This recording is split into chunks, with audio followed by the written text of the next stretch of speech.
You can't truly heal while still holding hands with the person, or the job, or the lifestyle that hurt you. That's the harsh truth most people try to avoid. We cling to the familiar even when it wounds us, because the pain we know often feels safer than the uncertainty we don't. But real healing, real growth, only begins when you create ***space****, mental, emotional, and especially temporal for yourself. Working for yourself is not just about money or freedom from a boss. It's about owning your ***time****, and therefore your ***life****.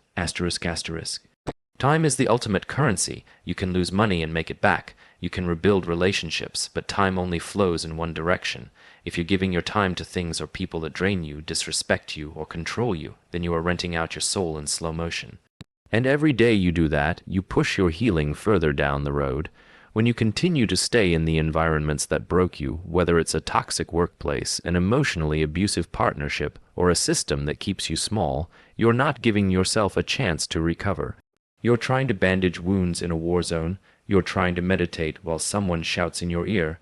You're trying to become whole while still breaking yourself into pieces to please others. That doesn't work. That's self-sabotage disguised as loyalty. The moment you begin to work for yourself, truly for yourself, you stop giving your time to the people and systems that hurt you. You say no more often. You protect your mornings. You guard your evenings. You don't just escape bad bosses. You escape bad boundaries. You reclaim the calendar that used to belong to everyone but you, and in doing so, something powerful happens. Silence returns.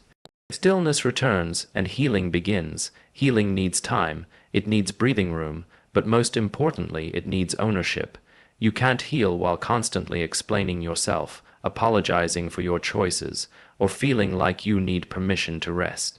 You heal when you own your schedule, when you don't need to pretend to be productive to feel valuable. You heal when your worth isn't tied to how many hours you clock, or how fast you respond to an email. You heal when you realize you don't owe anyone your time unless it's freely given. The world will always try to convince you that you're selfish for choosing yourself, especially if you used to be the one who gave endlessly. Especially if you were the one who over-delivered, over-explained, over-apologized. But working for yourself means you no longer let guilt manage your calendar. You don't schedule meetings with people who disrespect your time. You don't say yes out of obligation. You don't keep showing up just because it's expected. You start asking, does this align with the life I'm trying to build? And if the answer is no, you let it go. Letting go isn't always dramatic. Sometimes it's quiet. Sometimes it's not quitting in anger, but slowly reclaiming the moments of your day. Sometimes it's waking up and realizing you don't owe that call, that reply, or that meeting. Sometimes it's just putting your phone on silent and giving yourself a full afternoon of solitude. That's also healing. That's also working for yourself.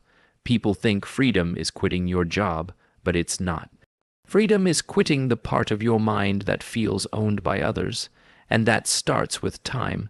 The calendar is the mirror of your values. Who you give your hours to is who you are giving your life to. Healing requires you to take those hours back, not all at once, but piece by piece, breath by breath. So no, you can't heal while holding hands with what hurt you, but you can walk away.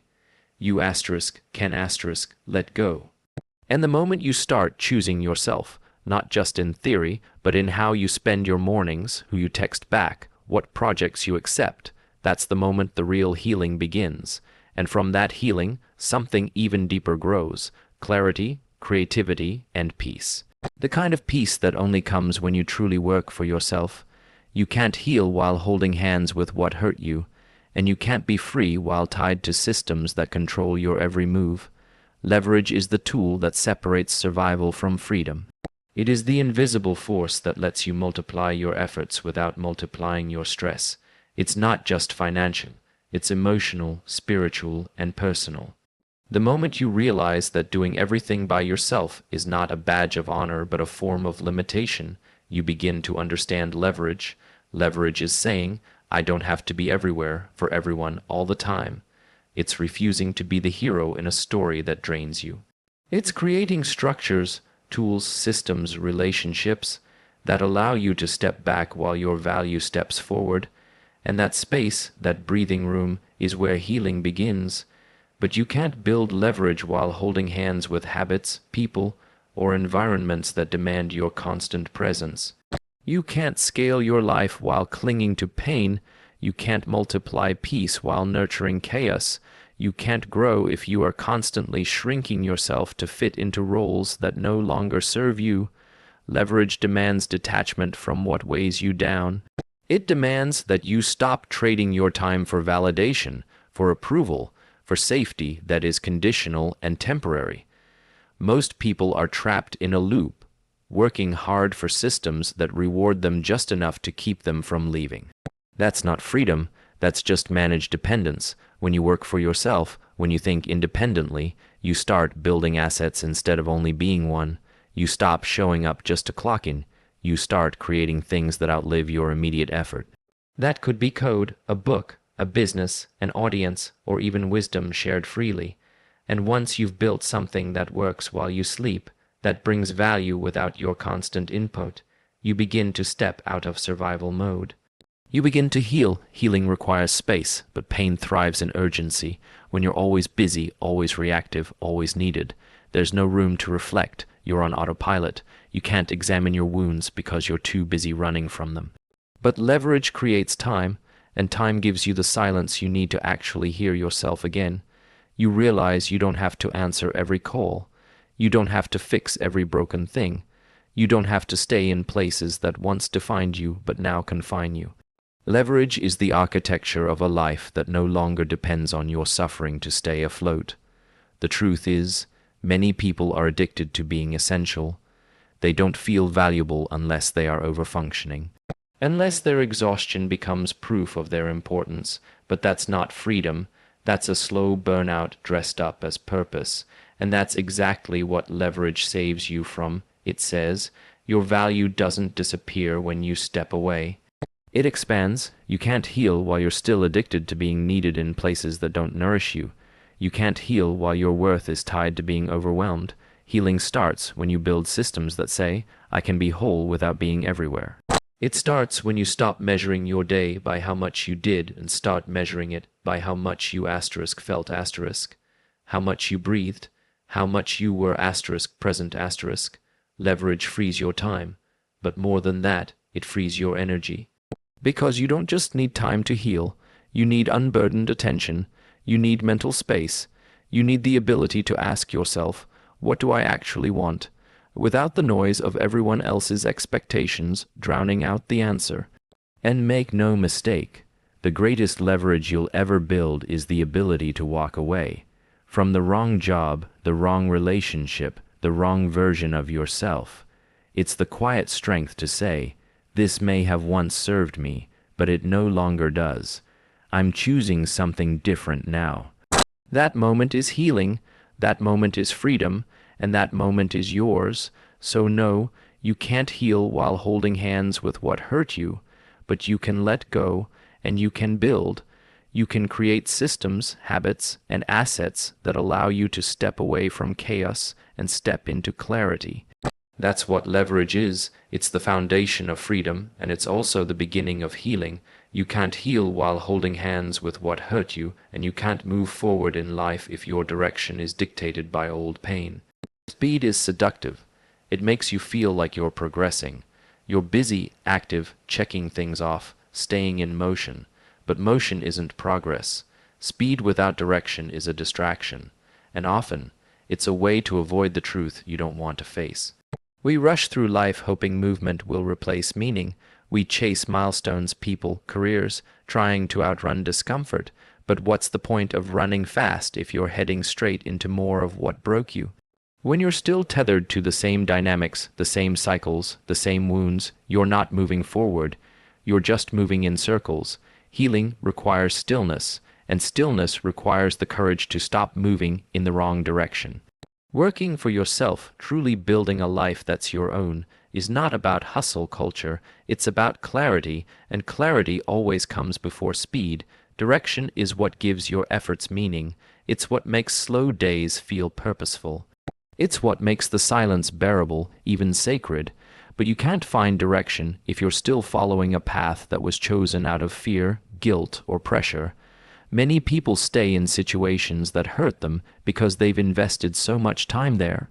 They think leaving is failure, but real failure is staying on a path that no longer serves you, just because it's familiar.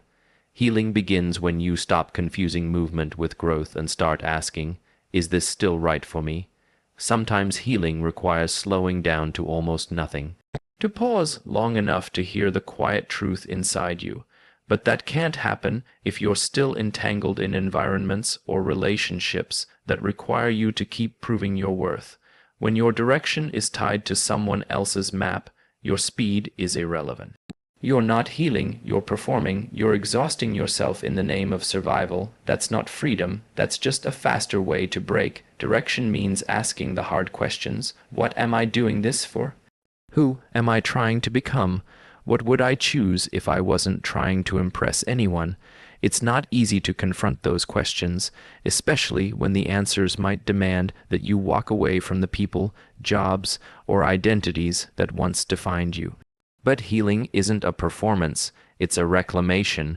You can't heal while you're still proving yourself to those who wounded your self-worth. You can't grow in soil that's been poisoned by doubt. Choosing direction over speed is an act of defiance.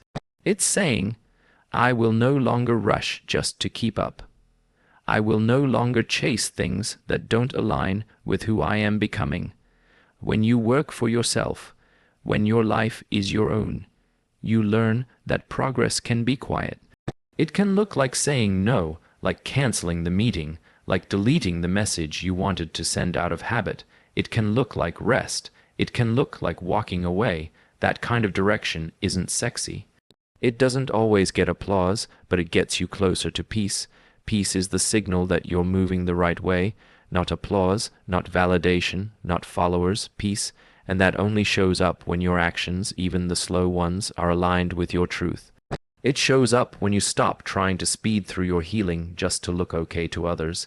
It shows up when you let go of the idea that you have to be ahead to be enough. Speed is often the mask we wear when we don't want to feel. We'd rather rush than reflect, but if you're moving fast just to stay distracted, you're not healing, you're numbing, and no amount of external achievement can fix what you refuse to face inside. You can't heal while holding hands with what hurt you. And you can't find direction while chasing what once abandoned you. Healing isn't a race, it's a return to yourself, to your values, to your path. Let everyone else rush if they want to. You're not behind. You're just realigning. And when you finally move in the right direction, even your slowest steps will feel like freedom.